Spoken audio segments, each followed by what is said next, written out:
Definitely controls are essential. In particular, we speak about inflation, but within those discussions or contexts, we also speak about price gouging. One of the areas whereby is a focus of the ministry is to continue the controls. In particularly now, as we see the rises continue to increase. I want to also say it's a global situation now across the board.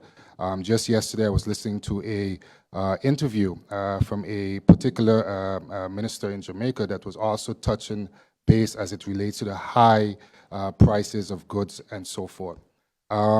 Within my ministry, as I mentioned as well, discussions with the distributors have already started as it relates to the expanded of the goods, but also on that same token to also emphasize the need for proper controls as it relates to price gouging and so forth. So these discussions have already started.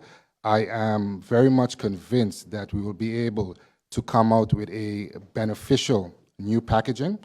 We are looking to extend it, as I mentioned, I believe, prior, from 12 items to roughly 68 items, but also look at the composition of the items as it relates to the situation that we have at this point in time.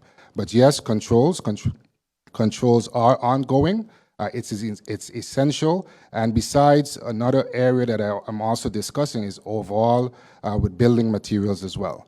That's an area that we definitely need to zoom in and ensure that the proper matrix are in